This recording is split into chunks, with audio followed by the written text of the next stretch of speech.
Welcome back to the channel, everyone. Have you ever wondered what it would feel like to live with a heart full of compassion, not just for those close to you, but for all beings, regardless of their circumstances? Have you considered how the world would change if we all embraced a selfless desire to help others, no matter the challenges or obstacles? Today, we are diving into one of the most profound and moving concepts in Buddhism, the compassionate vows of the Bodhisattvas. In the Avatamsaka Sutra, or the Flower Garland Sutra, we encounter the incredible story of Bodhisattvas, beings who have made an extraordinary vow to help all sentient beings attain enlightenment. Their compassion is not just an emotion, but a transformative, all-encompassing force that transcends individual suffering. But what exactly are these vows, and how can they inspire us to live more compassionately in our own lives?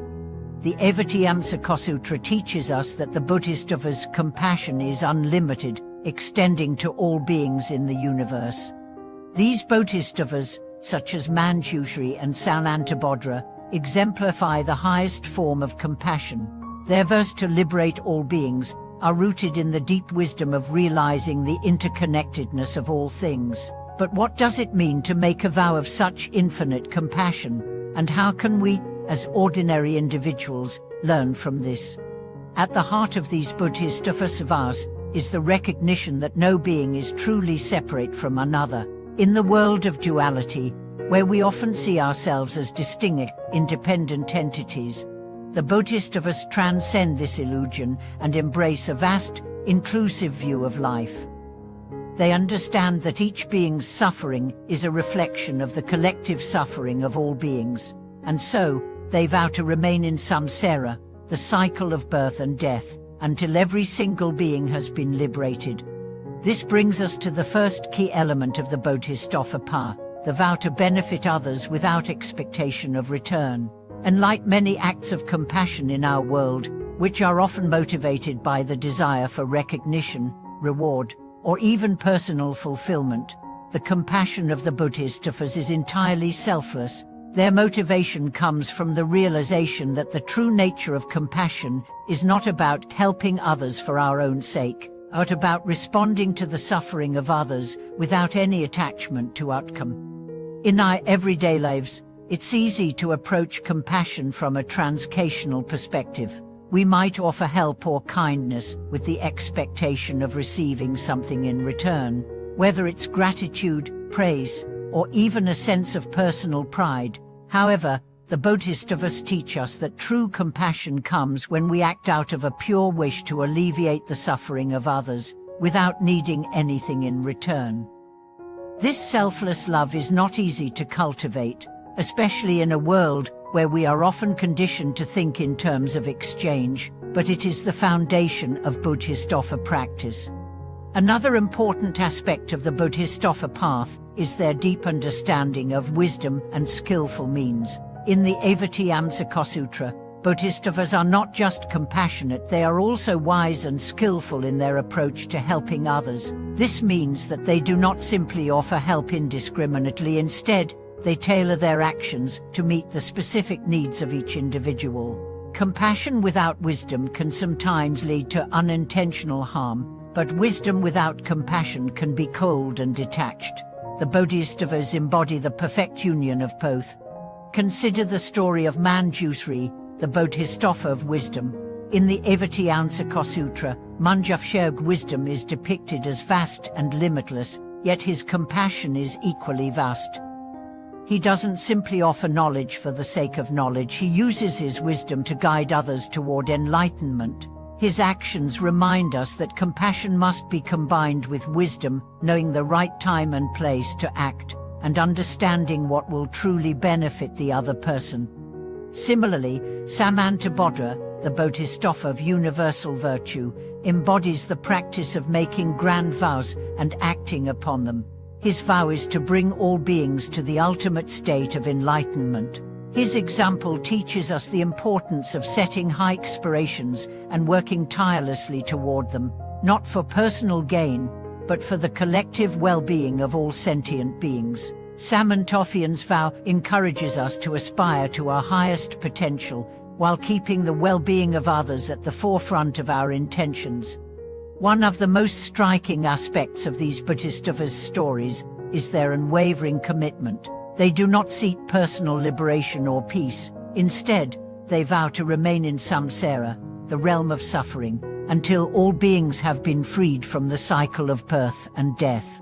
This is a radical departure from our usual desire for personal comfort and happiness. The Bodhisattvas' path requires them to face suffering head-on, not only for their own sake, but for the sake of all beings. In this sense, their compassion is not just an emotion or an action, but a way of life.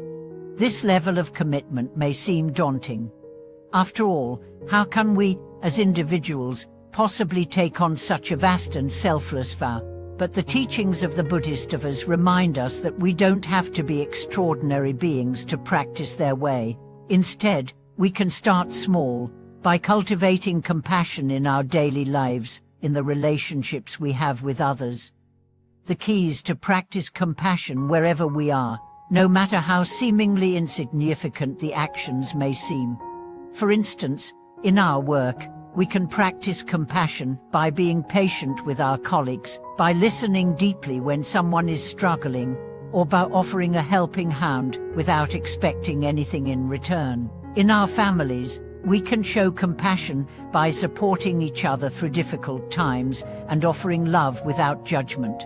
In our communities, we can practice compassion by reaching out to those in need, whether through volunteering, donating, or simply offering a kind word. As we begin to practice compassion in these small ways, we align ourselves with the vows of the Bodhisattvas, even if we aren't aware of it. The more we act from a place of selflessness, the more we cultivate the virtues of wisdom, kindness, and equanimity that are at the heart of the Bodhisattva path. But the Bodhisattvas don't stop at small acts of kindness. Their vows extend into the deepest aspects of their being. They vow to benefit others, not only in this lifetime but across countless lifetimes, as long as sentient beings remain trapped in the cycle of suffering. This commitment is not bound by time, space, or conditions. It's a vow that transcends the limitations of the human experience, and it serves as an inspiration for all of us to aspire to something greater than ourselves. So, how can we apply these teachings to our own lives? The first step is to recognize the importance of making vows of compassion. We might not be able to make the same grand vow that the Bodhisattvas make, but we can set intentions to act with compassion and wisdom in everything we do. We can also strive to live with an awareness of the interconnectedness of all beings, understanding that our actions ripple out and affect the world around us. Finally, let's reflect on the Bodhisattva vow itself. It's a reminder that our path to liberation is not just about ourselves. It's about recognizing that true peace comes when we help others to find peace as well. When we live with the Bodhisattva vow in mind, we begin to see the world through the eyes of compassion, and we start to embody the virtues that will eventually lead us all to enlightenment. Thank you so much for watching today's video.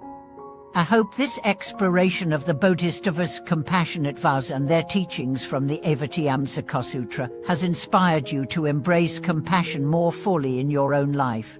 Remember, we don't need to be perfect to practice compassion, but we do need to start with the intention to care for others. Please share your thoughts in the comments below. Don't forget to like, subscribe, and hit the bell icon to stay updated with more content like this. May you find inspiration in the Bodhisattva's infinite compassion, and may it guide you to live a life of wisdom and kindness.